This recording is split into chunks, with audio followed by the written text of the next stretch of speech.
देखिए, पहले जब सर्व समाज द्वारा 15 दिन का टाइम दिया था, जब धरना प्रदर्शन हुआ था, उसके बाद में 15 दिन निकल जाने के बाद में एसडीएम साहब से हम मिल के आए थे, तो प्रशासन की तरफ से कोई सकारात्मक जवाब नहीं मिला।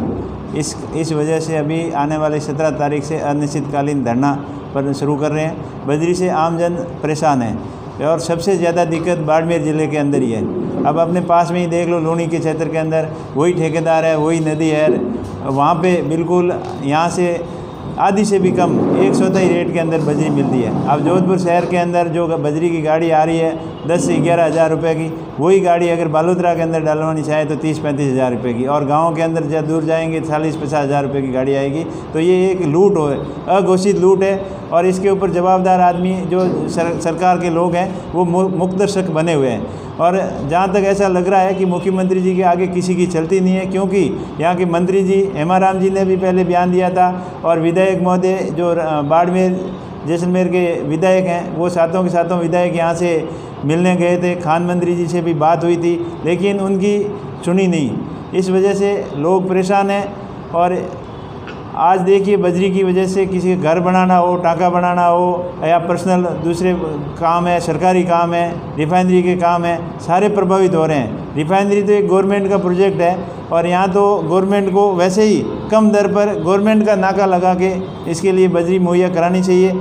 और जहाँ बजरी का काम दूसरी जगह जहाँ बजरी नहीं है, यहाँ लूनी के अंदर तो बहुत प्रचुर मात्रा में बजरी है, लेकिन जहाँ नहीं है वहाँ कृत्रिम रूप से क्रैश करके बजरी बना रहे हैं, या खान से बजरी निकाल के बजरी धो के भी बेच रहे हैं। वो भी इतनी महंगी बजरी नहीं बेच रहे जितनी ये बालोतरा के अंदर बजरी बिक रही है। ये सीधा जनता के साथ में लूट मचा रखी है, और गवर्नमेंट को पता है कि अभी हम दोबारा आने वाला तो है नहीं, तो क्यों नहीं जितना लूट सके उतना जनता से लूटें। लेकिन जनता समझ चुकी है, कांग्रेस बीजेपी दोनों को परख चुकी है, इन सब से परेशान हो चुकी है। क्योंकि यही मुख्यमंत्री पिछली सरकार में आरोप लगाया था कि बीजेपी सरकार के अंदर यही ठेकेदार 5 करोड़ की मंथली देता है, और उसी ठेकेदार के अभी ठेका दे दिया, और उसके ऊपर इस सरकार का भी कोई कंट्रोल नहीं है। इसलिए ये मिलाजुली का खेल सबके सामने उजागर हो चुका है कि कांग्रेस हो या बीजेपी हो, सब एक दूसरे से मिले हुए हैं, मिल के जनता को खूब लूट रहे हैं। और अभी पिछले 4 साल से बहुत भ्रष्टाचार हुआ है, अभी 1 साल जो बचा है इसमें कितना जनता से लूटा जाए उसमें कोई कसर नहीं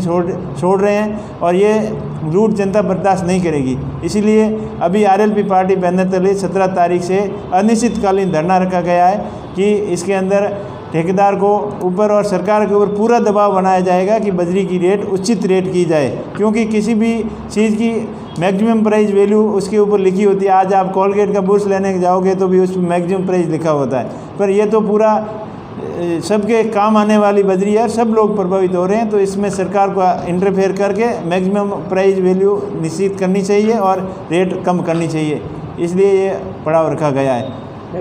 हनुमान जी बेनीवाल जी आएंगे और बिल्कुल यहाँ पर 40-50 हज़ार लोगों की भीड़ के साथ में पूरा प्रदर्शन महापड़ाव डाला जाएगा, और सरकार को झुका के ही दम लेंगे। वैसे नेता एक दूसरे के ऊपर आरोप प्रत्यारोप लगाते रहते हैं, कौन क्या कर रहा है ये जनता सब जानती है, किसी से कोई छुपा नहीं है। लेकिन ये बयानबाजी अनगल जो इस मुद्दे से ध्यान भटकाने के लिए एक दूसरे को आरोप प्रत्यारोप लगा रहे हैं, ये ठीक नहीं है। उनको भी और तरीके से प्रयत्न करने चाहिए। अगर सरकार नहीं मान रही है तो उनको दबाव बनाने के लिए जनता के हित में उनको इस्तीफे देना चाहिए, ताकि सरकार बिल्कुल मानना पड़ेगा। और इस जायज़ मांग है, क्योंकि आपके पास में अभी मैंने लूनी का बताया, वहाँ बिल्कुल 2000 रुपये में गाड़ी भरी जा रही है, और यहीं वही गाड़ी 25 हज़ार में भरी जा रही है। क्या है? इसलिए यहाँ के नेता सक्षम नहीं है, इनके अंदर दम नहीं है। वहाँ के जो स्थानीय विधायक हैं और वो बिल्कुल सरकार के सामने बिल्कुल दबाव में आए नहीं। उन्होंने बोला कि मेरी जनता को मैं नहीं लूटने दूंगा, लेकिन यहाँ प्रयास तो कर रहे हैं लेकिन इनकी सुन नहीं रहे हैं। इसका इनकी कमजोरी जाहिर होती है, और ये प्रयास इनको करना चाहिए कि सरकार झुके। और पहले भी किया लेकिन कोई दबाव बना नहीं। अभी जनता बिल्कुल इनको दबाव में लाकर झुका के रहेगी, दम लेके रहेगी।